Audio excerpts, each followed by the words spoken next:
Hello, everybody. Welcome back to the Love Hour podcast. I am your host, MrsKevOnStage, and I am joined by my husband and co-host, the Kev on Stage. And when you ask to be a guest on the podcast, you better address her and not me, cuz you seen the Facebook post. What I miss? I missed something. Oh, you missed? Apparently. Oh, yeah. I'll tell you about it. Okay, I was going to say, we could.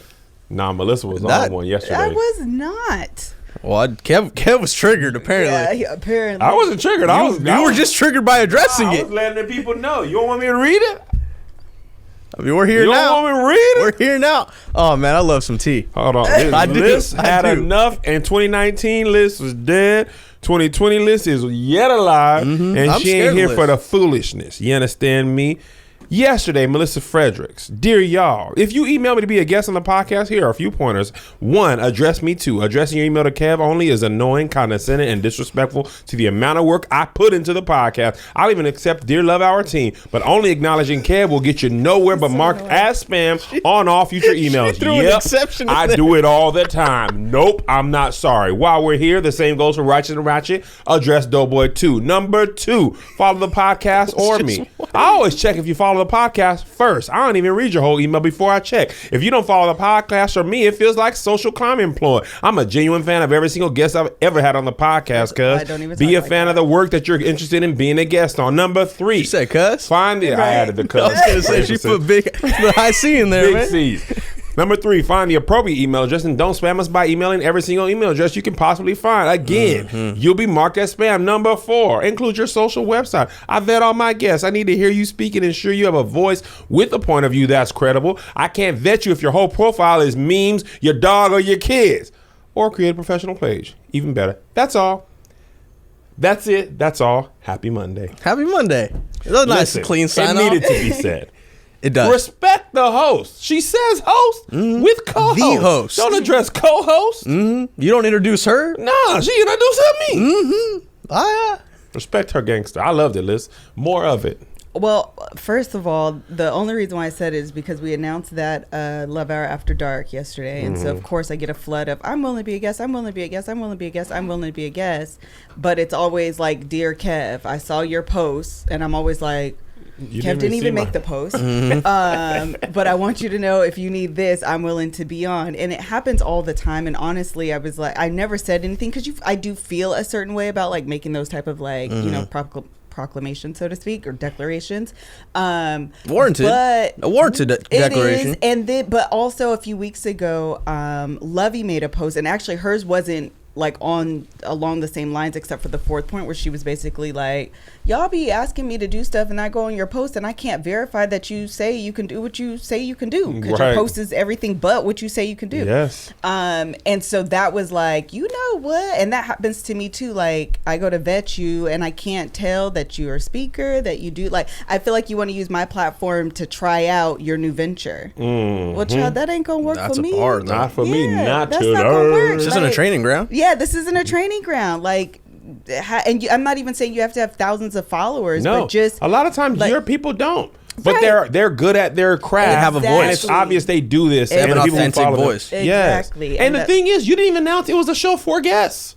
No, I did. Well, I said I would get my. I said I would get some of my podcast faves to come on, because remember I want to do the talking heads thing. I just want to jump on the bandwagon. So anyway, that was kind of the whole like post behind that. But a lot of people were very like supportive, which was like good, because I don't want people to, you know, have me, you know, thinking I'm coming off a certain way. But at the same time, I also am very much like, I need y'all to see me too. Like, there's always at least 2 of us on this platform. Yeah, I'm not gonna be the only one getting in trouble for not seeing her. Yeah. Y'all finna get in trouble for not seeing her too. and that's what it reminded me. Because you're the one that's right next to her when everything's getting read. And so I'm getting hit. Like, and that's why I was like, comedic effect. I don't even need Dear Miss Fredericks.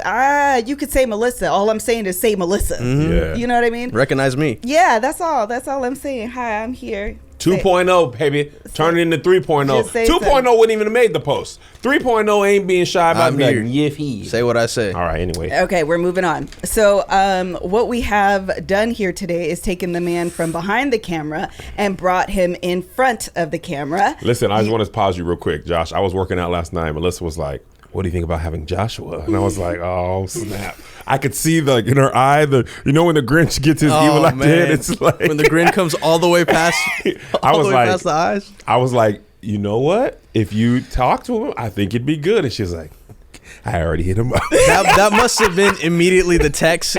I got a text that said Joshua period, and then all of a sudden I see a phone call. I didn't get to finish reading the text, but I guess after the phone call, so in between the text and the phone call is her asking, right? What do you think? The rest of the text said, "Are you free or can you talk?" and at that point, I was already looking at my phone. Luckily, so I picked up the phone, and she's like, "Hey, I just texted you, but I'm calling you now." I was like, "All right, here we are." Oh, that's so funny. That's exactly how it happened. So you guys probably recognize his voice. We get so many comments of like, Joshua needs his own mic. Joshua needs his own mic. But Joshua doesn't want his own mic. Not on this one. No. But we did bring him so Greg, my brother-in-law, is behind the camera today. Joshua's in front of the camera. And this actually spawned, the topic for today spawned from a genuine conversation Joshua and I had.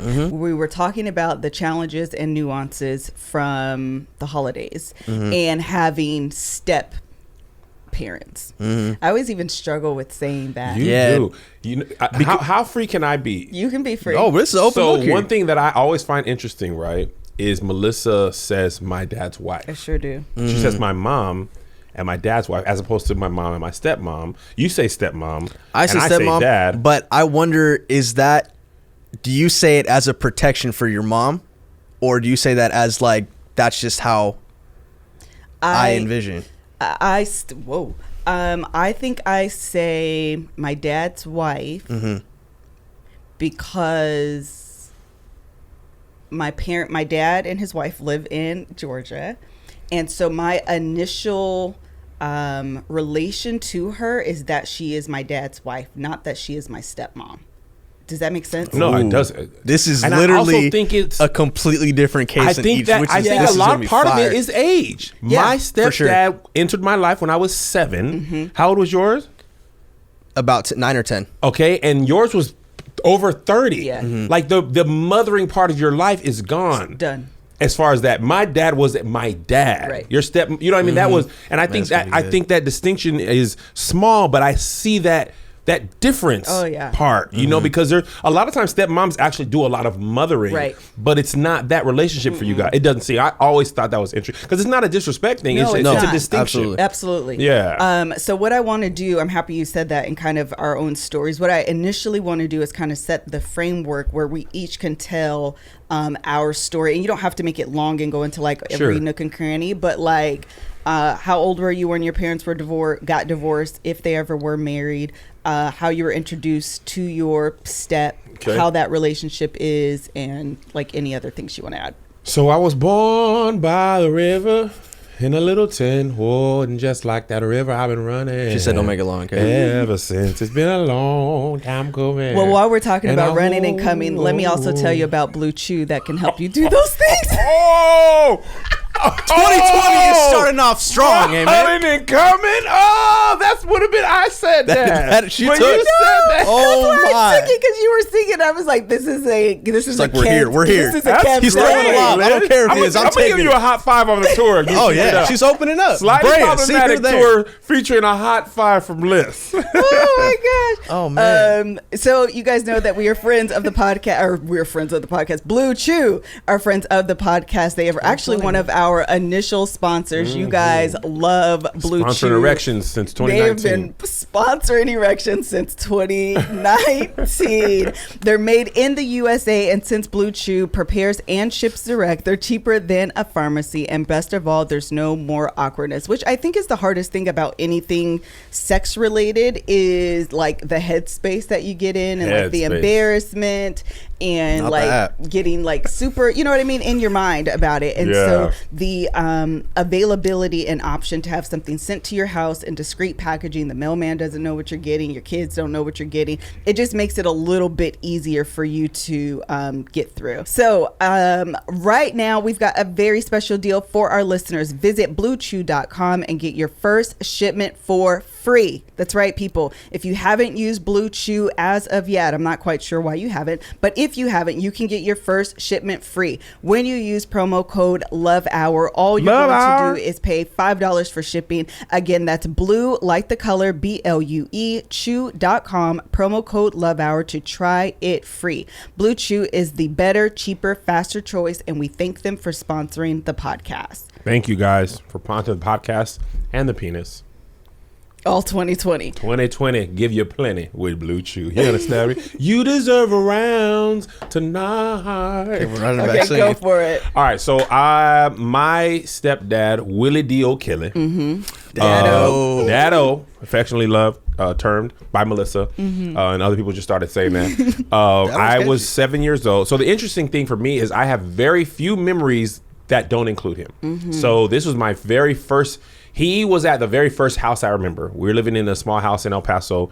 9 people, Destello. Dang, you remember that? You didn't know me? 9 people, 3 bedrooms, and my grandma had her own room. And it was always funny to me, that story, because my great grandma had to share. And it was like, look, I pay the rent. Everybody else got to share. You turned that into a joke too. I did. I need to bring that back. So I remember I used to play outside with cap guns all the time, or cap strips. I don't know if you guys remember that. Cap gun strips. Yes, they had like the load little. them, and it's like a revolver. Yeah. And then we would just buy the everything. strips, me and Jay, and we would take a rock and just pop, pop, pop, pop, pop, pop. We'd do that for hours, right? Poor kids' toys. Again. Anyway, I remember doing that one day, and he pulled up, and he had an old beat up car, whatever, and he was like always coming to visit my mom. And I remember like the first memory I actually have of him is asking him, "Are you going to be my dad?" You literally asked Literally, him that's the first memory. Obviously, it's not the first time I saw him, but the first concrete memory is asking him, "Are you going to be my dad?" And he was said something like, "Well, son, I hope so." Something like, you know what he talks. That's something Daddo would say. Yeah. For sure. I do hope so. I don't know the time frame, but you know, some of my next memories are living with him in. We had an apartment somewhere else in El Paso, and then we moved to Biggs Army Airfield in El Paso. So that was it. Like I have foggy memories of that first 7, years of life, but that's the first concrete memory. And my biological parents were never married. My biological dad and my mom had sexual relations, Blue Chew, and gave it a little Kev. And so yeah, that's my origin story. And then I was bit by a radioactive spider, gained 260 pounds, no skills.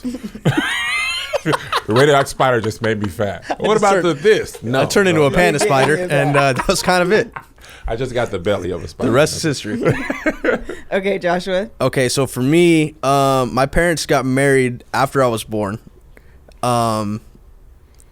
I think when I was about 3, it was quick though. Like I don't have a lot of memories of them together, but it's interesting. I do have like a vivid memory of like how that quick wedding was. It was like at a park, something super low key. Parents didn't have bread. But and it's interesting because like I remember like this wooden fence that was like there, and I was like running around, and there's actually a photo of me running around like by that fence. So it's kind of odd. I don't really remember anything before or after that. I always think it's funny the things that it stick out in your mind. So funny. Yeah. It's true. They don't even be relevant. They just be little moments of life. But my parents split up, but I have a very rare case. They've always got along. Like I always remember them like communicating.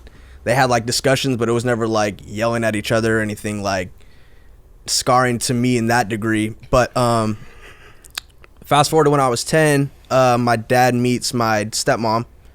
How old were you when your parents got divorced? Did you say that? About 3 or 4. Oh, I thought you said that's when they got married. Yeah, no, it was quick. Everything was quick. Oh, they got married and divorced. Yeah, it was like they were probably married for about a year and some change, give or take. Snap. I was born 93. They were done by like 97 at the latest. So, but like I said, So the whole Jordan's first championship year was your parents' Yeah, marriage. they actually got caught up in the championship era, and then they kind of fell off. Yeah, exactly. It was like, hey, he hung it up, I'm gonna hang it up too. Jordan retired, divorce.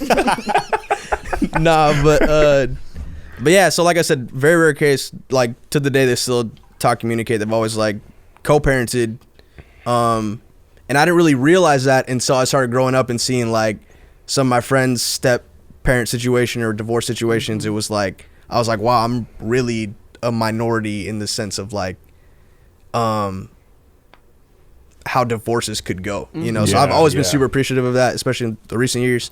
But when I was, like I said, when I was 10, probably like they started dating or stuff when I was about 9. They both worked at State Farm, and I believe that's how they met. And everything happened like at once, because they ended up they worked at the same spot. They lived like a street over from each other in Oxnard, which is like the house that I grew up in. And my stepmom's family, they still own that house too. But like I said, everything kind of happened at once. Like I started being around that family a lot. She has a brother my age, and then, or not a brother, a son my age, and then another son who's 33 now.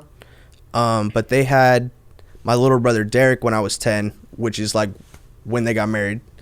So like a new house, the new marriage, the new family, and a new sibling. I didn't have any of that. And so like, boom, all right, we're moving to this house. Everybody's going to be in it. All of a sudden it went from like a single child to a full family dynamic, or like what a picture family would look like, you know, like multiple siblings,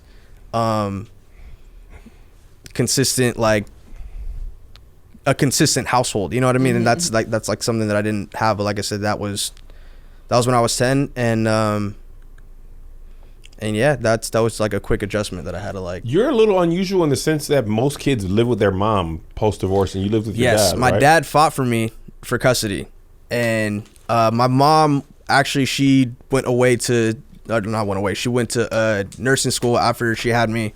She actually got mad bread because she was considered like a single parent. Ironically, I applied to USC, which is where she went. I didn't get accepted. So Josh is never that fact. I remember when he first started ADD, he used to say that all the time. I hated it. He was so bad. Oh man, and I was so loyal to that school, especially during their era where they had like Reggie Bush, Matt Leinart, Lindale White. When the Texas beat them. Come on, man. The greatest college football game ever. Bro, everybody says. And did you watch it? Yes, I watched it too. I was watching games religiously. I had a jersey and everything that didn't fit me. But that's neither here nor there. Anyway, didn't get accepted there. My mom went there. Great for her. But she's been a nurse for like 20 plus years at this point. From that though, and like she was a traveling nurse early, She was a traveling nurse early. So I would see her when she came back, or I would actually go visit her. I do have a few memories of me going up to San Francisco when she used to work up there. I was flying Southwest at the time. They didn't have miles for kids back then, but I got the little pin that kept it moving. Bro, if I had miles then, I'd probably be good now. Yeah.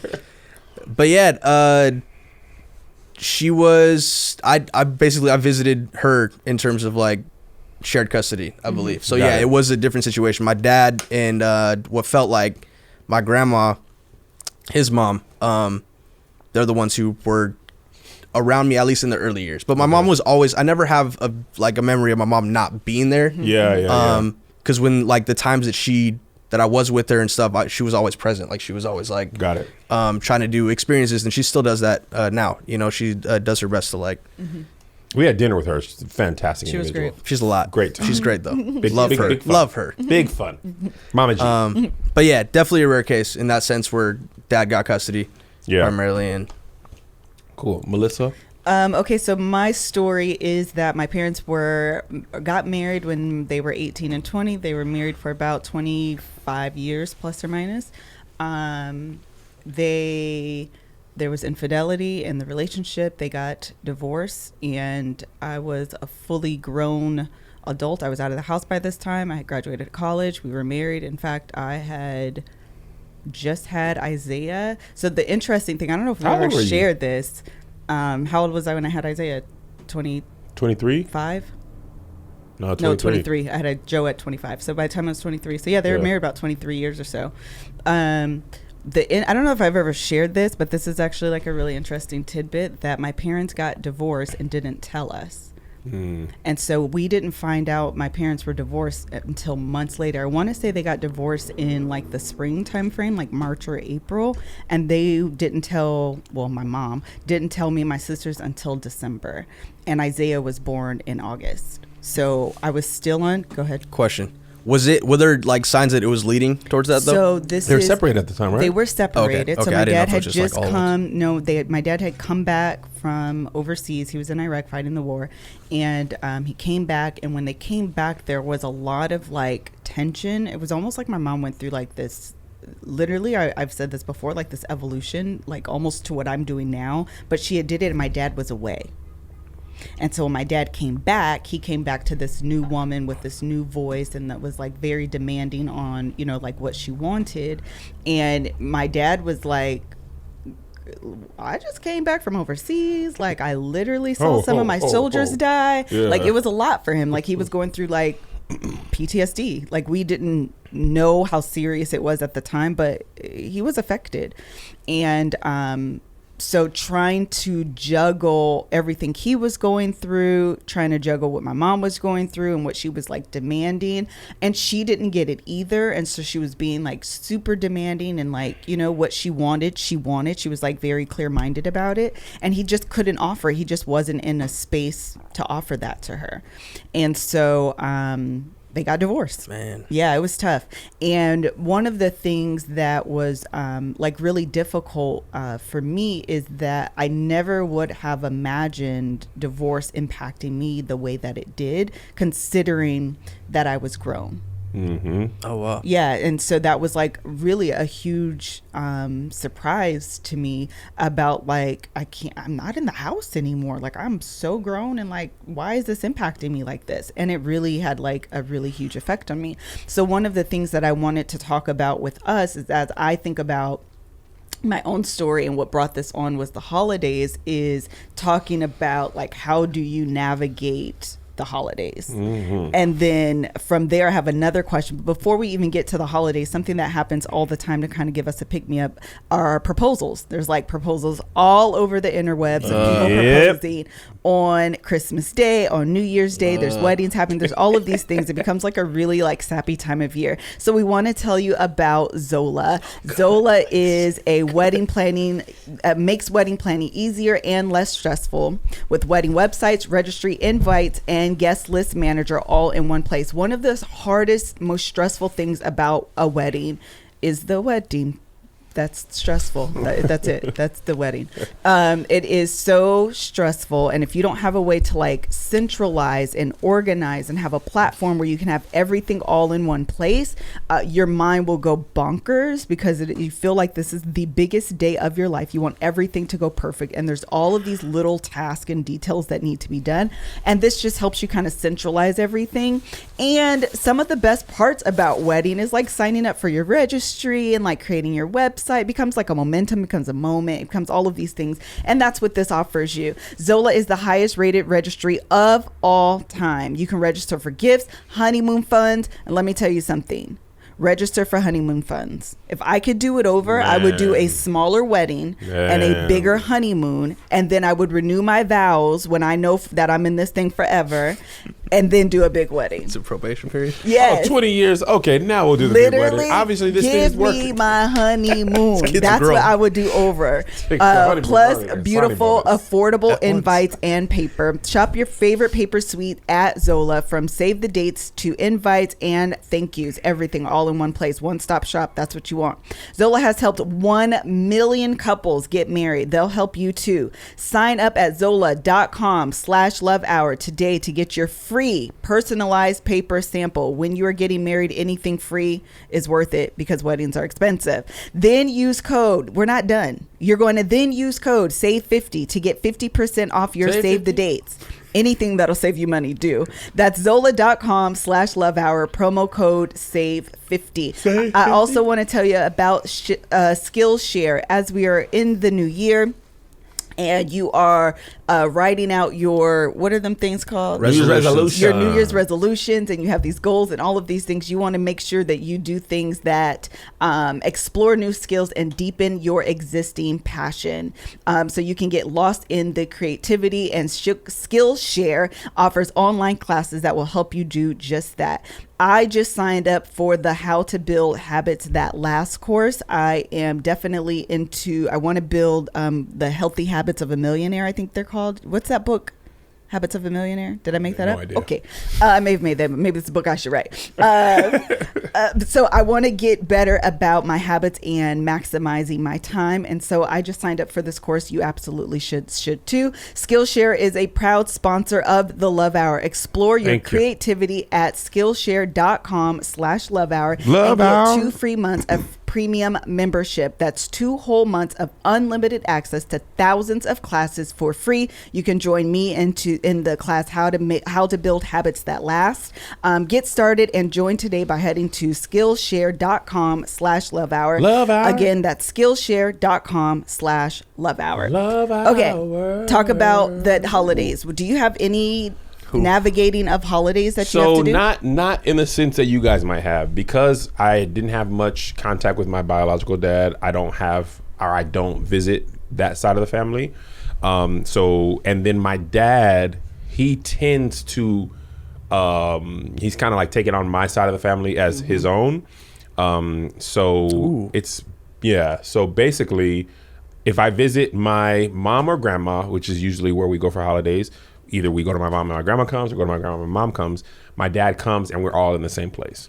So for me, the only issue is because Melissa's parents are split, we don't have Christmas for me, Thanksgiving or Christmas for us, Thanksgiving for her side, because her side has 2 sides, right, and everybody just wants Christmas and Thanksgiving. So more often than not, you can't visit everybody without some sort of adjusted travel, which led to our Frederick's Family 2019 travel tour this year, where we visited Melissa's mom for 2.5 days, my parents for 2.5 days, and then her dad for 2.5 days, and we're exhausted for a week. All in different states. Yep. We went to Fayetteville for 2.5 days. Luckily, my family also lives in Fayetteville, right, so I was able to visit my sister while we visited Melissa's mom. But Thanksgiving was in Chicago, so it was just a lot. It was just sounds expensive. So my kids were just like, man, it was funny. I was talking to them. They were like, we like our family, but can they come to our house sometime? So 2020, we're not going nowhere for Thanksgiving or Christmas. Don't at me. Y'all want to come see us? LAX. I'll pick you up. Man. And by me, I mean the Uber lot will pick you up, and I'll pick you up. Uber lot X. Uber lot X. Take the bus. A little shuttle. I'll cover it. Invoice me. Joshua. Repeat the phrase of the question again. I know it's like around the holidays. This is how we talked about it. Yeah, we talked about how we're navigating the holidays and how that happens. Okay, so another grateful situation that I've been in is like both sides of the family, well, technically all 3 sides, they've all been fairly nuclear to Oxnard, or like they've all been in kind of like the hometown. So everything was always like 10 or 15 minutes away, unless there was like a curveball, in which case we wanted to do something at my aunt and uncle's house, which I have like family like in Bakersfield and some in Long Beach. So that was like some of the situations to where like I had to make a sacrifice, and or the decision was made for me at the time, because like when I was growing up, like I said, another good thing about having my mom and my dad always like cordial is that they were open to working around their schedules too. And even some of the family were not necessarily just for me, but like sometimes we would do Christmas like a little bit early, like on my mom's side, because like some of those aunts and uncles were able to make that day work for them, you know. So it wasn't like everything didn't always lie on the actual days, but like the bigger ones like Thanksgiving primarily did on both sides, but those things happen to be like in the same city, so I'd be able to split a little bit of time here and then go to another house like 10 minutes away, which has been great. But at the same time, that can also stretch the holiday season out for me, like by a couple of days or a couple of weeks, because like this is happening this day, and like over the week like be at this house and this house. And with that, like the older I got, like when I was growing up, I always considered myself like a ping pong ball, like just kind of going around. And then I would like go to my friend's house who were like family friends, like they'd have me over for like the holidays and stuff too. So that was like an added thing. But there was a point where, and I still like to this day, I feel sometimes more at peace going to like a family friend's house, because like I started getting more anxious, and I still do, about like going to make sure I see everybody and not spending too much time at one spot if I can't do it at the other. Because then it's just like, I mean, it's never been a question, but I know it's been like a thought that's crossed. So my family of like, oh, well, like, how come he's here and he's not there? Like, we want to see him too. And then I don't like being I'm a people pleaser. So it's like, if I can't have everybody happy, I'm just going to go kind of do my own thing for a second. I know that's not healthy, but that's neither here nor there. But so like there are some seasons where it feels more stressful than others to try and be everywhere at once. But then, for example, it's been kind of like a bittersweet situation. My mom will either work Christmas Day or Thanksgiving.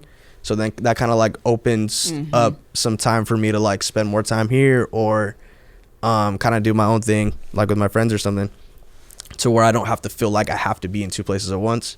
But yeah, growing up, like the older I've gotten, at least so far, it's become more of like a, how do I make this work, and how do I like, because like even saying goodbye to everybody at once, everybody's like, oh, where are you going? It's just like, oh, bro, like it's a whole thing. Yeah, like yeah. If you don't spend the whole day with people, it's a whole thing if you leave. Well, and not just that, I honestly like empathize with you, because I feel like when you're a child and you're just kind of going with whatever the adults say, it's no big deal. But as you become an adult and you start understanding the nuances of what's going on, and you can start to feel those expectations, that's what makes it stressful.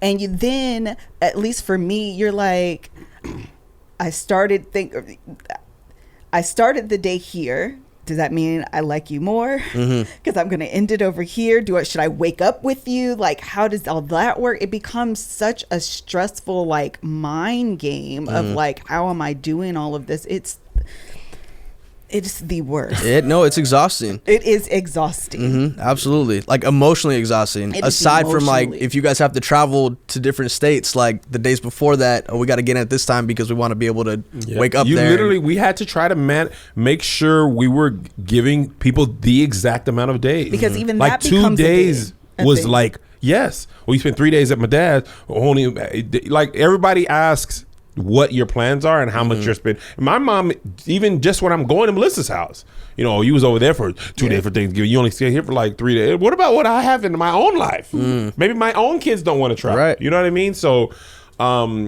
interesting. The one thing I miss a little bit is when we were poor in Washington, we were broke and had small kids. We couldn't travel. It just wasn't even a question. We could not go anywhere. Thanksgiving was at my house or Jason's house, and Jason lived 10 minutes from us. Yeah. And for like 7-8 years it was like that. So this wasn't really an issue because we couldn't afford to go to Fayetteville or Atlanta or Alabama or wherever people were living. But as we moved to LA, and it's like, we don't know anybody here. We don't want to be sad. Yeah. Because we're, come from big, healthy families, and we don't want to be sad. So Melissa, I remember one Christmas, we were like, we didn't have the money to go away for Thanksgiving and Christmas, and we went for Thanksgiving.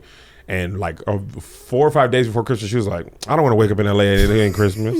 Let's go to Vegas. And we didn't have that much money then. So we went to South Africa. We went to Circus. We sure did. And them rooms, for whatever reason, in the Manor, not even the main casino, it was $22. Circus is cheap. Oh, they're cheap. I heard they hand out rooms once in a while, man. They're like, you want to stay here? We'll give you $20 because we got nothing. $22? I'm questioning the entire establishment. Should have, because it was a hole. It was, but the kids loved it. They were still young. They still talk to us at this time in their life. We took them to the Midway. But that's kind of been our tradition since we moved here. But just this past year, we all were kind of like, we're not doing this again. And I'll tell you why. So one of the things that kind of bothers me about the holidays is that I had this dream of my whole family. Sometimes I can get like, this is where I'll get emotional. Sometimes I get very emotional thinking about the fact that my kids will never see my parents together. They have no memory of my parents together. Meanwhile, that's my whole life. You know what I mean? Like, I've still, at this point in my life, have more memories of my parents together than I have of them apart, divorced. It's only been 10 years, really.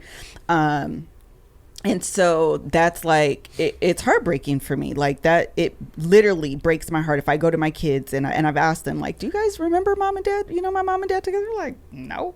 Like, take my heart and step on it. So I had this dream, this fairy tale that was total foolishness of my whole family getting together this holiday season. The idea is great, though. Listen, I wanted this Kardashian-esque that's expensive Thanksgiving. I wanted it to be beautifully set up. I wanted my mom, my dad, his wife, Kevin's family. Like, I wanted my sisters, everybody there, Jason's kids, everybody. Rent out this hall, everybody come, and I just wanted one memory for me and for my kids, where we're all together. And I don't feel the pressure of choosing. Child, the dumbest. I don't think that's completely ruled out though forever. I don't even want to do it anymore. I could tell, but I'm just saying, like, the fact that you're all the way off it from where because we were talking about it, or you guys were talking about it, like towards the end of tour. Yes, it was a nightmare. Oh man, it was. Let me tell you why. It wasn't even.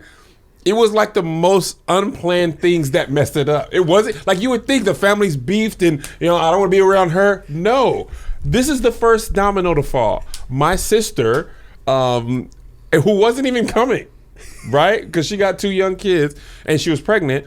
She went into labor like a month early. No. Like 2 months early. No, the baby's not due until March, Kevin. No, February. Actually. February. That baby was like 4 or 5 months early. Oh, yeah. Yes. Yeah, you're right. 3-4 months premature. So my dad, the level person that he is like, Michelle got the premature baby. The baby ain't that big. He can't go. It's a little bit. He can't go. It's a baby potato. So he was like, I can't. Like, he's like, I'm sorry, Liz, I gotta stay. Which is completely understandable, right? Like, if 4 months ahead of time, you don't expect that. Okay, Melissa's sister hurt her wrist, so she couldn't drive. Right? She just happened to have surgery.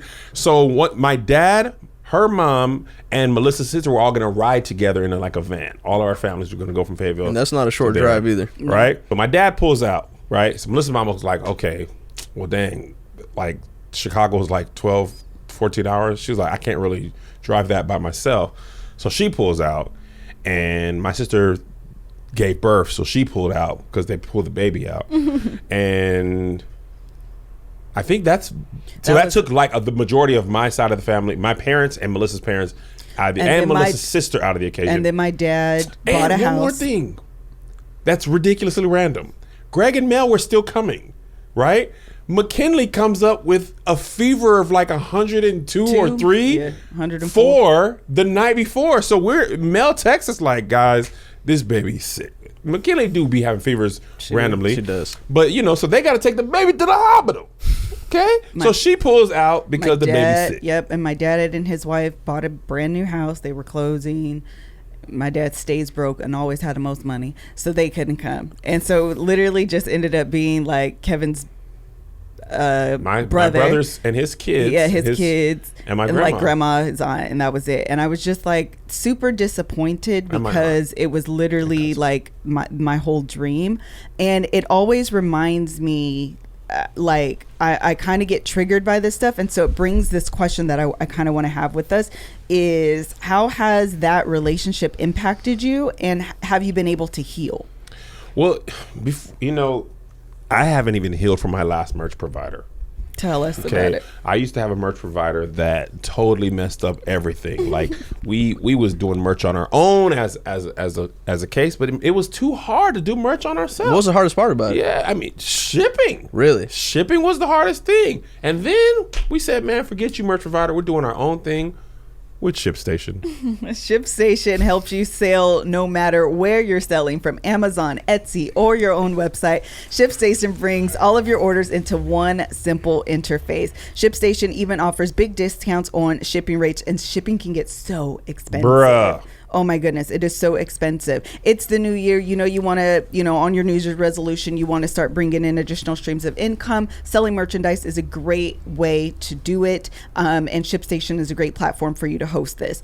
Get this year off to a great start with ShipStation.com. Just use my offer code LOVE to get a 60-day free trial. Do it now while you're still in your I want to do right by the new year mode. That's 2 months free of no hassle, stress-free shipping. Just visit ShipStation.com, click on the microphone at the top of the page, and type in love. That's ShipStation.com. Enter offer code LOVE. ShipStation, make ship happen. Yay. Okay, let's get to the deep stuff. Have you healed? Ooh.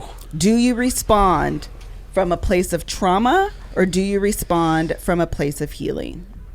Do y'all want to go first? No, let's keep that same rotation, order. Baby Okay. boy. And for you, what? Kevin, I was going to say, for you, Kevin, maybe the question is not about your stepdad.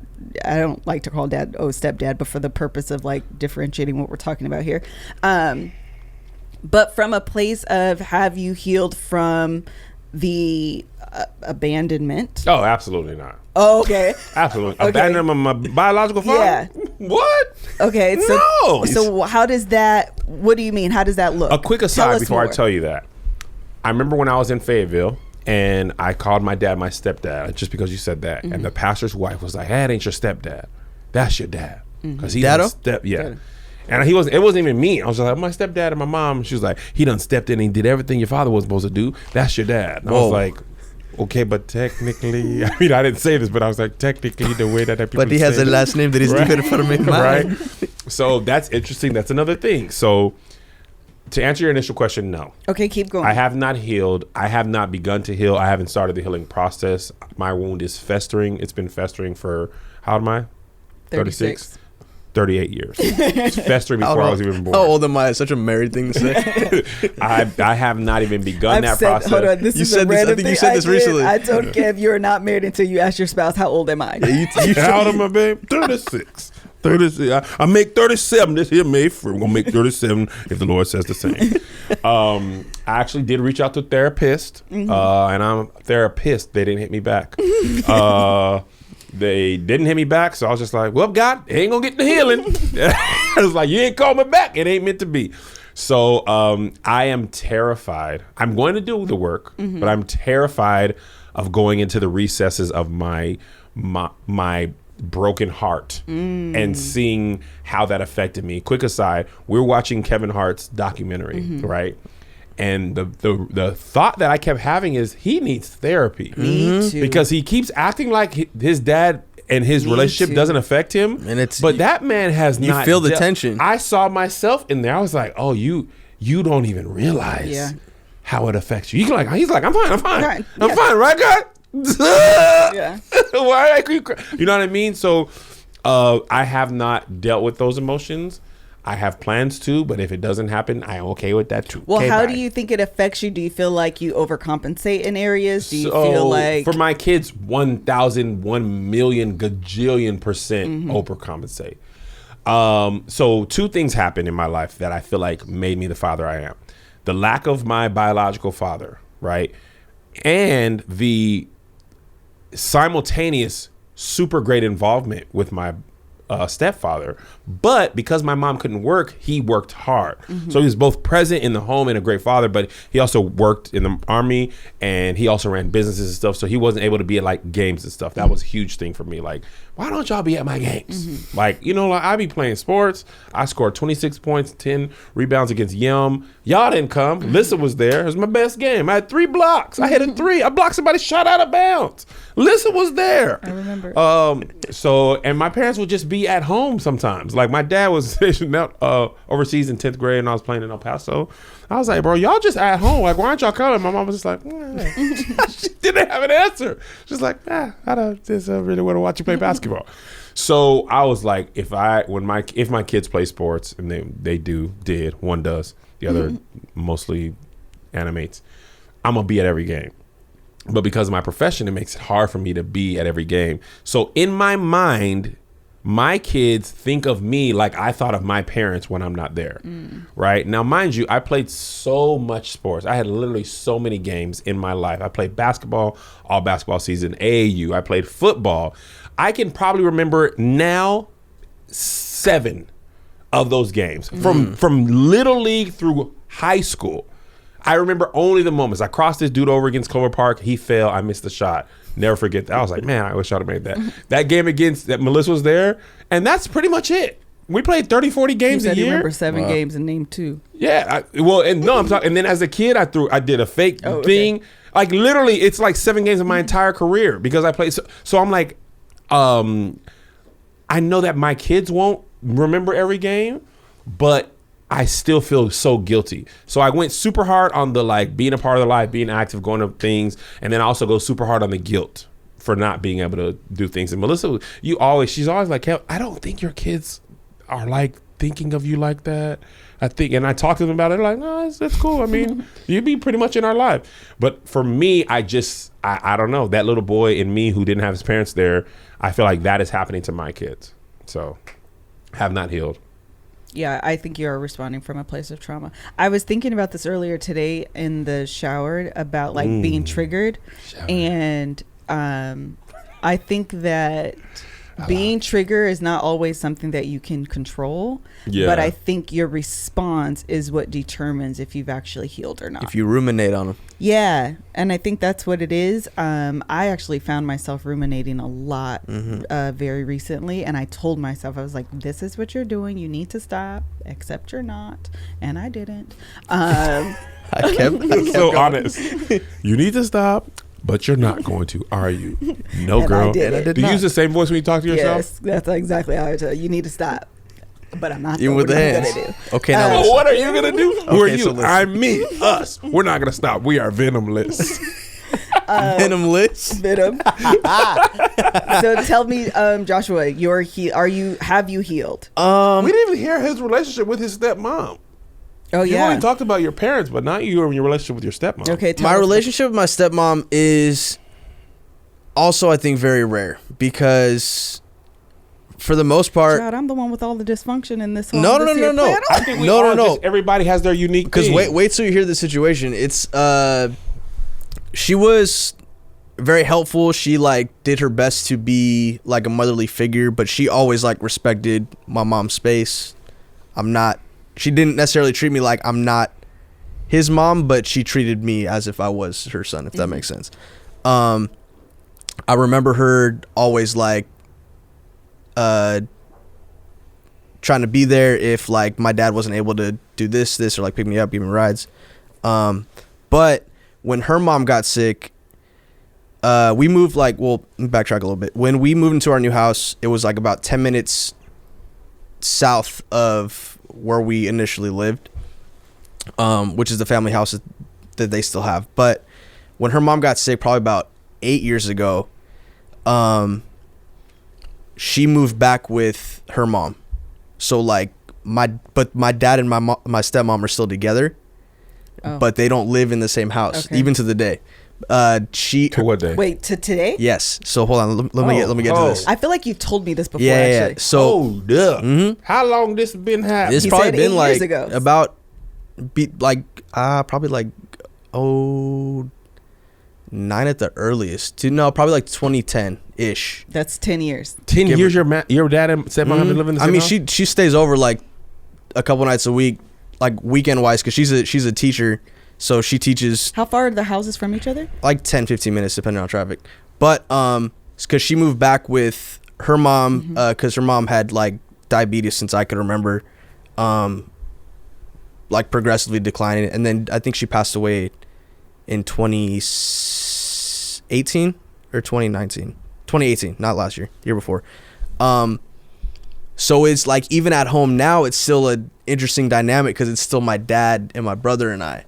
So wait, even after she passed, your mom did move. Yeah, she's still trying to heal from that. She's lost both of her parents now. Got it. But so that is its own interesting dynamic. So like when I see her, it's usually like. Pause me. Let me just. Yeah, I kind of got stuck. No, you're 25, 26. 26. So birth to 3 is your mom and biological parents together. 3 to 13 or 3 to 10, it's either I'm at my dad's with mom visitation. My mom visitation, or like I'd go to her house or whatever. Yeah. But even then, to transition a little bit, I tried to overcompensate when my mom finally did move back to like a local area. I think she moved to Oxnard or whatever. When I was like in middle school, I was probably 11, 12 at the time, give or take. And I would visit her, but she finally moved to like the same city I was in near the school in like high school. So then I try to overcompensate and like stay with her. My dad was cool with it. It wasn't ever like, oh no, this is what it is. Like he always kind of let me do my thing if it was cool, like with my mom and all that. But so then, and I think that had to do with part of like everything happening at once when I was 10 with like the whole family dynamic. How did you even like that's a lot of change at once as a 10-year-old. For sure. And that's intense. I don't know what I was thinking at the time because like I was 10 years old, you know? Yeah. But I do remember like my older stepbrother, brother, whatever, like he was always like antagonist of like feeling, like looking back now, like he did it out of like a joke, but like he's like, oh man, you got a little sibling now, like everything's gonna change, you know what I mean? So like that stuff, like those little comments I think stuck with me, and then I realized them later. But literally I felt everything change in terms of like dynamic, because obviously like the kid's the focus, he's a baby, he can't even sit up. But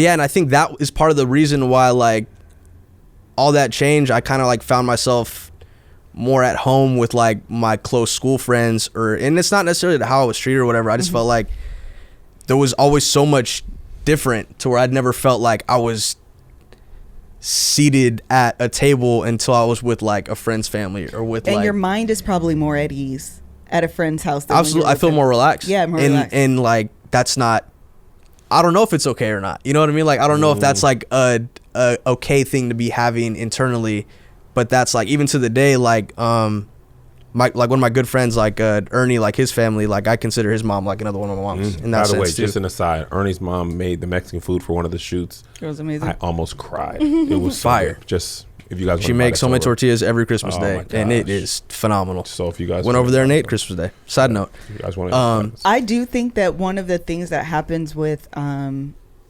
children of divorce is that you do find family in your friends, and that becomes more comforting than being at home. Absolutely. Because of the dysfunction, so to speak, that's at home. But I mean, for you guys, it's a little bit different No, because no, your no, parents but weren't. I also wonder Friendsgiving. if that dysfunction picture is something painted in your head of like, oh, my family's not like this, so it's not the picture frame of perfect, reference, yeah. you know? So that's something that I still am trying to unpackage, but I also feel a lot of guilt from those times of me being elsewhere, because now my brother is turning 17 next week. Wow. My God. yeah, I remember when he was a baby. My God. He taller than Josh now. That's nuts. He going through what we going through with Zay Oh and man. JoJo. But there's a lot of times where I feel like I'm the brother that's around but that's not around. Yeah. And like I don't ever want to just be like remembered in his life as just like, oh, he was kind of present, when I know my other brothers are there a lot more often for him. And you know, like I see him every day, like we live together, but it's still like I feel like I'm not always in the moments to where I should be, to where I can leave like a legacy image to him. So wait, you know I have what a mean? question for you. Why do you think that is? If you're now in a home, because your brother, your baby brother, your little brother lives primarily with your dad, then.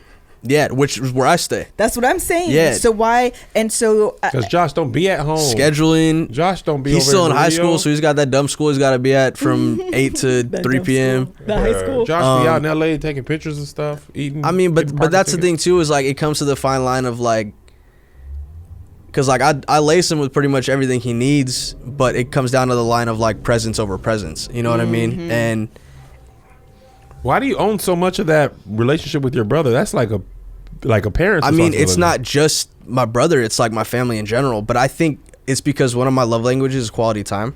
And I feel like if I'm investing a lot of that with other people or relationships that are lasting or not, Yeah.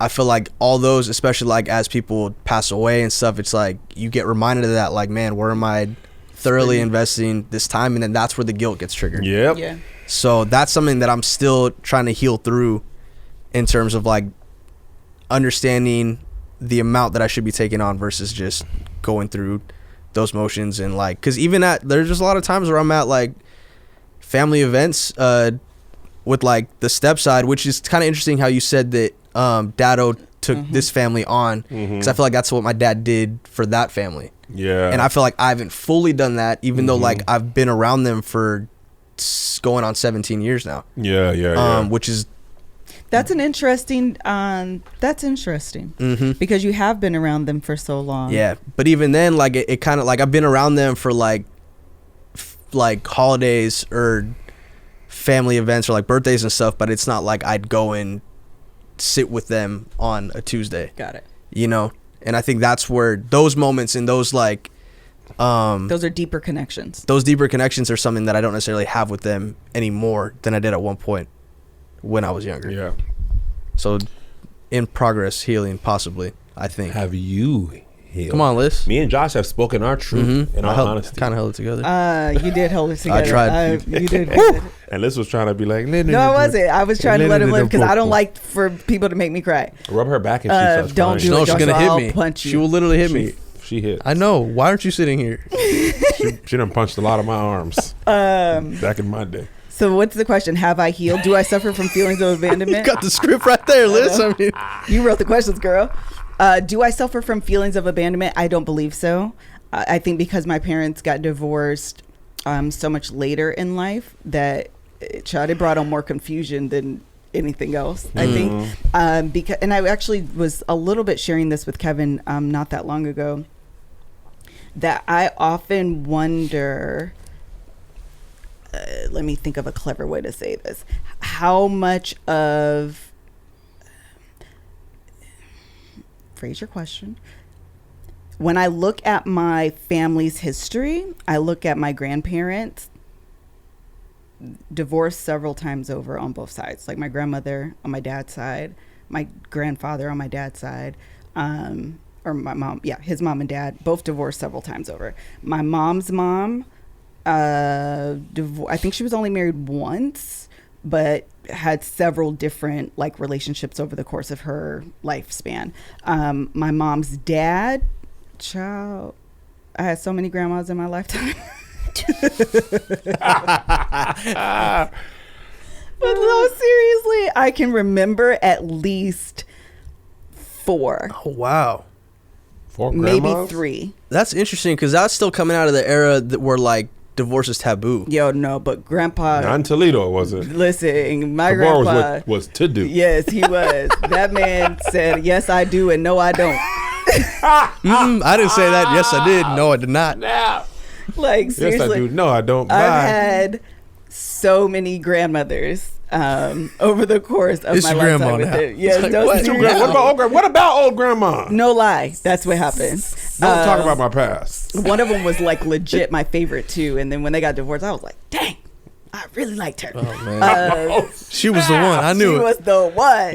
Your dad, grandpa was getting close like yeah, winter drops. Yeah, he this is the 08 grandma. played no game. That 06, He was only looking at the next top 5 draft. Yeah, Yeah. his leasing wives. Yes. It was 3 years. Oh, give me a Out of new here. one. No, nothing Next. down. I like it. Thank you. Next. It's fine. Down. So when I look at that, and then I look at like my aunts and my uncles, most of them aren't married. As a matter of fact, I only think 2. Like one of my aunties is married and one of my uncles is married, and I think that's it. Nope, that's it for sure. And then it was my parents, and so I always thought of my parents as they broke the generational curse. I'm there with They're you. the This ones is news that to got. me. I kind of alluded to this. Yeah, but it never clicked that way. Not only were your parents, even outside of everything you just said, your parents concrete in the day and age of people getting divorced. Right. 23 years, solid. Everything's going to be fine. With the backstory of the majority of my other family, Everybody around me. Everyone's getting divorced. Now my parents are. Now there's way more stock put into that. Yes. And now they get Heavy divorced. stock. Now me and you are just. That's an interesting pressure. Oh, if you think about it. It feels now divorce is Thanos. It shouldn't feels be a pressure, inevitable. of course, Yes. but like Oh, you guys are gonna make me cry. Oh shoot! Get off! stop. I got scared. But you know what I mean? Like you feel like you're marching toward what's going to happen has happened That in your family. freaks me out. Yeah. Oh shoot! But I ain't your family. I'm your husband. But that's not a fair pressure to put on yourself though. It's not. Obviously I'm not in that But situation it at all. feels like When is my clock like Yeah. it feels like destiny. I know, that's why I stopped. That actually made me scared. I was like, why you feel like we gonna get divorced? And it's not like I feel like I'm going to get divorced, but also you feel like it's Eventually still these there. things runs It's out. still there. I think the thing about your parents is so different and probably makes it so much harder is they were married for so long. and what's irritating like the most is I had a conversation with my mom over the Christmas holiday where it actually came up because one of our this or that questions were like, would you rather know your parents, spend time with your parents as an adult Yep. or spend Or as a or kid as a when they're in kid school. or you're Yep. with your kids when they're adults, whatever the question was. And I was like, no, I definitely want to spend time with my parents because I want to understand who they are. somehow somebody told my mom that story. So she called me and she was like, you know what? I realized I haven't really told you my story. So do you have time? Because I got time, girl. Man. And so she told me, like, there was a point I was going to say behind this, and now I forgot. Just keep going. Anyway. Lean into it. Yeah, she told me her whole story. Shoot, what was I saying before that? You were crying. I hate you. You were talking about how everybody got divorced but your parents. 23 years of marriage. The impact of that. Child, it's okay. I lost Divorce is a destiny. Thanos analogy. I forgot. There was a reason, because there was something she told me in this story that I was trying to get to, but I gave too much backstory. Anyway, the point is that I definitely feel that, like, pressure or that, like, that impending doom is like it's like hovering. Yeah, it's so do always you feel hovering. like, man, I wish you watched The Watchmen. You watched The Watchmen. Oh yeah, I have. Do you watch The Watchmen, Greg? So, spoiler alert. Okay. In The Watchmen, it's out. It's over. Okay. In The Watchmen, the Regina King character, her husband tells her he can see the future. He tells her we're gonna have a great relationship for 10 years, and then it's gonna end tragically. Right? We don't know this as the audience until it happens. So I imagine her character is always wondering what is going to be. Drop? Always trying to look around the corner. Yes. Is that what you feel like? So especially when we go through now let me go a step further. Melissa 2.0, when you're evolving to that person, and you know that was an area of problem area for your parents as your mom evolved while your dad was away. Do you feel like, oh my gosh, as I become this person, is Kevin going to be able to love me the same? No. So I actually pushed myself to, like, evolve, so to speak, and, like, even now, like, always constantly trying to remind myself to speak my mind, because the number one, I know what I was going to say about my parents, but the number one thing that I think happened with my parents was unspoken. And so by the time it all came out, it was too late. Yep. And so I always try to make sure, I don't want that to be me. I'm very, like, sensitive to that. And so I always try to make sure that, like, speak up, say something. Have you figured out what's going on? You have? Okay, now say it. Like, I'm always sensitive to that because I don't want years of unspoken things to pile up. And by the time I say it, and you're like, you didn't tell me, but I'm willing to work it. I'm like, well, child, I'm fed up. So that's it. Because that can happen. If you build up so much resentment, even if the behavior changes of the other person, you have too much resentment to it's like the Titanic. Yeah. By the time they saw the iceberg, like you turn as hard as you can, and you're going too close to that thing, and the damage is already going to be done. Exactly. And so that's where I I have that fear. And I know what I was going to say about my mom is that while I was having the conversation, my mom literally said her biggest regret in life is ruining her marriage. It's her number one biggest regret. And so I was having a conversation about, well, do you feel like, because I listen to a lot of Esther Perel, and she always talks about, like, the evolution that happens, out of infidelity, out of divorce, all of those things. And I'm like, we have to be careful. I don't wish my parents divorce at all. Like, it is the hardest, the worst thing. I haven't healed from. I think I'm like 85% healed. But I still get triggered, and I can still respond out of that trauma. Does that make sense? Are you 85% healed? I think for the most part I am. I think I've, like, accepted what it is. But then there are things like my kids don't have memories of my parents. Well, that's the thing. So Mel said this. I thought it, but I was terrified to tell it to you. Mel said it to you, and then I was like, Mel was like, why would you want that when it never was? You know what I mean? Like, it never is. Like, it's not my current reality. Like, that's, you want some memory for the kids to have that their normal was always Papa D, Grandma Mary. You know what I mean? So they might. I don't even think they're tripping. No, I'm sure they're not. So that's what I was wondering. Like, why do you want? Like, what did you want from them? You explained it, but I was thinking of that. Like, you're putting I don't know if it's pressure, but.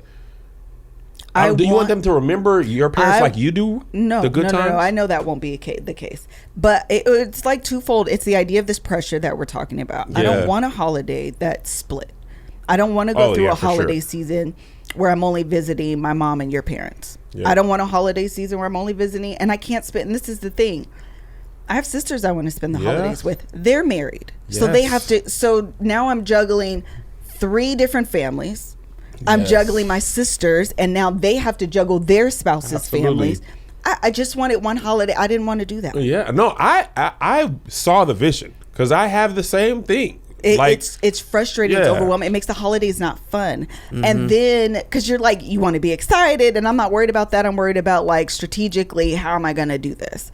And last year, I remember I spent it with my mom, but my dad doesn't remember. So now he's frustrated that I'm not spending Christmas with him. And you're like, but here's a picture that I was with you last year. Yeah, you don't because then it's the point of like, okay, am I making somebody feel trash for making this person feel happy? Yes. And then it's like, yes, there's never a balance in the counterweight. Never. And this is the thing that Joshua I even talked about, the thing with steps as well, is that relationship, I feel like it's forever fragile.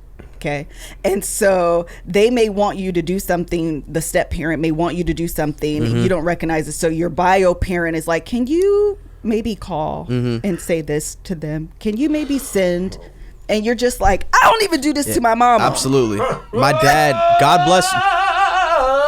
bless my dad's heart. My dad, every anniversary, holiday, Mother's Day, is always on me like, hey, did you get your stepmom this, and this? And I'm like, bro, I'm trying to do this for my mom. But if I do this for her and I don't do this for my mom, I know my mom's not going to come at me, but I know she's going to feel a type of way. And that's not fair to her. That's not because fair to her. Keeping it a buck, this is where I'm at. Like this, I'm on this side.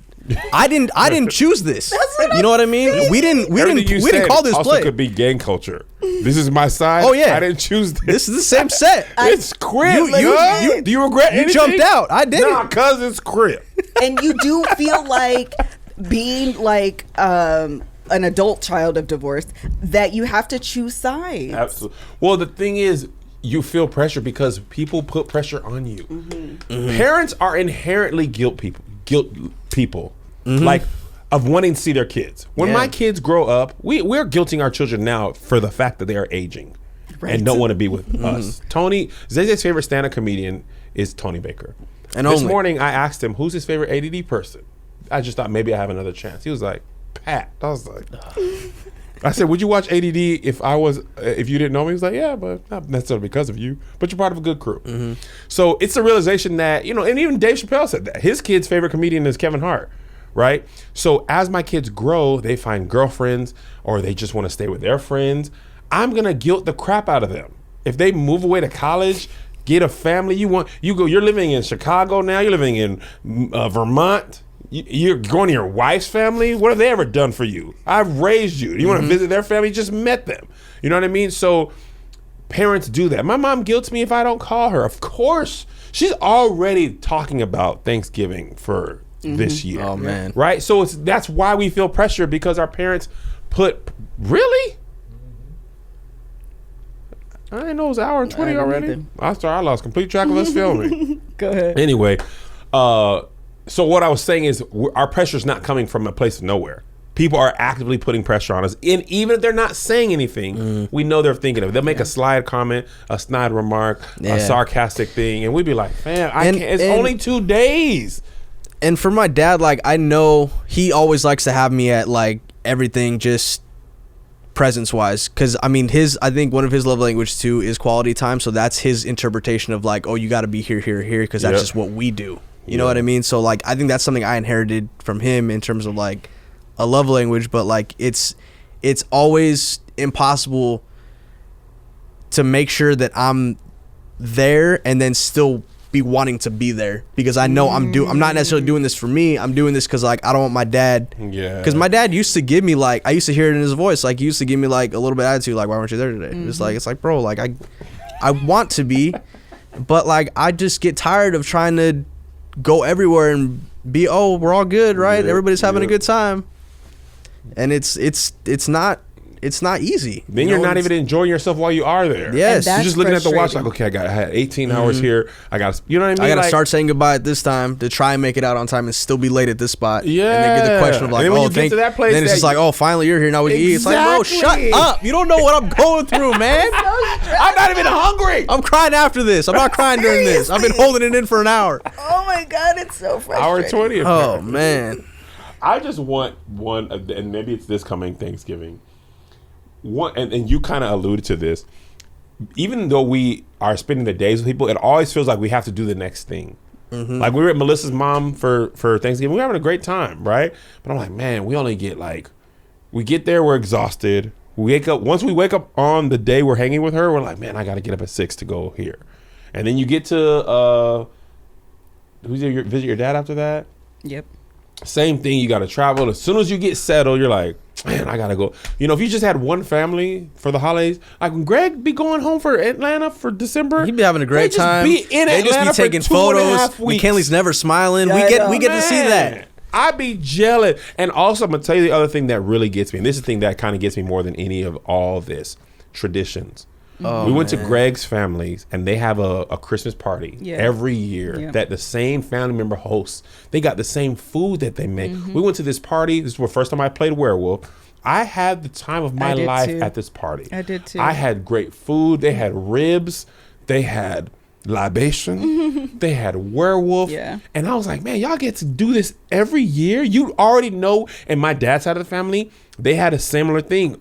They all did Christmas separate because all his family live in Atlanta, but they'd have a humongous Christmas breakfast. After everybody did presents at 10 o'clock, they'd meet at one house, same house. They'd all come there. For years, they did it. So me and Melissa were like, man, we have no traditions that we can do. For Washington, it felt like for a while because we were there for, maybe. I struggled with that when we first moved here. I was like, I want a family. I struggle with that all the time, actually. I want a family tradition. Those things mean so much to me. And not that I had family tradition, but I always had my family. Yeah. And I feel like, I don't know. I feel like being in Atlanta, maybe that was a prophecy, Joe. No, it ain't. We're just signing the lease for maybe being 5 years at least, it's not going to be in Atlanta. These are facts. Maybe being 2025, maybe. Kids will be out of school, dude.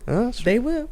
But maybe being in Los Angeles, being a transplant plant, you feel so lonely and out of place and can I come to your mama's house and maybe she can cook and we could be there? Mm-hmm. You end up feeling like you just don't have your own tradition. The only tradition we really have as a family is leaving for Christmas. Yeah, and even that gets old. Sometimes I just want to be at the house.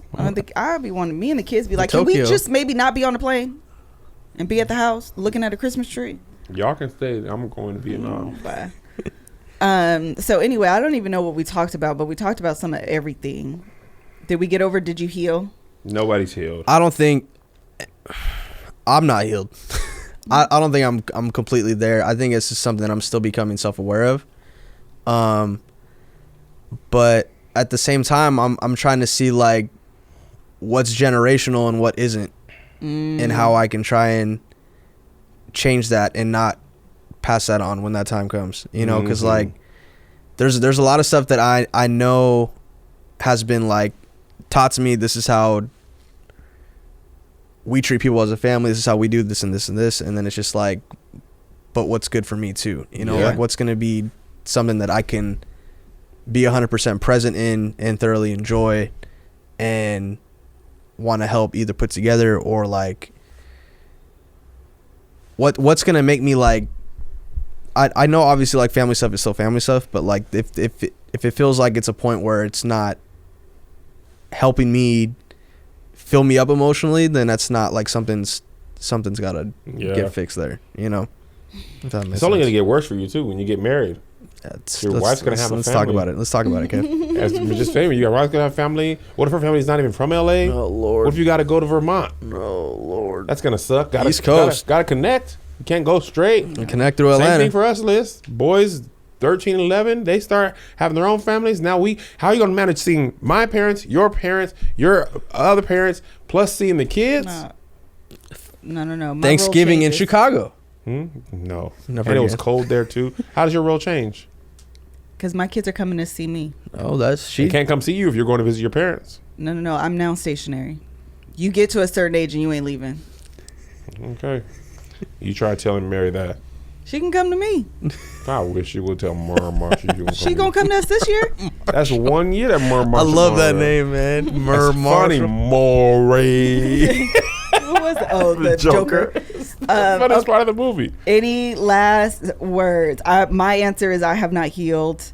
I say I'm 85% healed. Kev was trying to challenge my 85. I don't even know a percentage. I didn't even know there was percentages. I'm 0% healed. I don't know if I'm as far as zero. abandonment issues, 0% healed. I am 100% grateful for my stepdad. I've had just great. I'm super grateful for my stepmom. I basically don't even feel like I had a stepdad. Like, well, I feel like I had that's just great had a great that dad. you guys did have. I think that's the difference between having the situation early, right? Or having a good person, because every step parent isn't like mine. I really realized my dad is not. That is not the norm, right? Mm-hmm. But he wanted kids, and you guys were able to have. I'm sorry, Kev. Finish your thought. I was even going to say, even Jason's relationship, even within us 3 kids, Jason was much older, so I'm sure him and my dad didn't get along. Yeah. Jay went back and lived with my grandma because Jay was acting up. My dad, you know what I'm saying? They clashed. Michelle doesn't even have any memories of not having. She's a daddy's girl, and by and daddy, she doesn't know her dad at all. So her dad is my dad. You know what I mean? So us 3 within the same home. Another dynamic for you too is that you do have your bio dad always trying to reach out, establish a connection with you. So do you even feel tension that way with like trying to have this connection with your bio dad and like your immediate family? 0. Wait, what do you mean? I have no tension with connection. Because you don't want to connect with him at all? I don't know if I don't want to, but we should in this episode. Lean into it, Kev. Your toesies in the water right now. Bye. I'm not talking. Oh, you're coping it with comedy. I know this trigger. No, I know this trigger. No. Come on, Kev. No, Kev. Now we got to shoot Ratchets and Ratchet. We got a whole bunch of things, but it's long. Gotta stick with this. You almost had him, Liz. I know. Woo! I gotta go to the bathroom. There's a whole bunch of stuff going on. Any last words, Joshua? No, everything's good. Thanks for having me, guys. Awesome. Thank you, guys. Everything's good. Nice being on this side. Everything is awesome when you work together. Okay, bye. All right. Thank you, Joshua, for joining us today on the Love Hour. Thank you guys so much for listening to us. Share with us your stories. If you are an adult child of divorce, we would love to hear your experience if you identify with any of I want to hear if I'm alone with this situation I'm in right now. Yeah, tell us in the comments below. Please let us know. Thank you guys so much for joining us. Until the next time. Bye.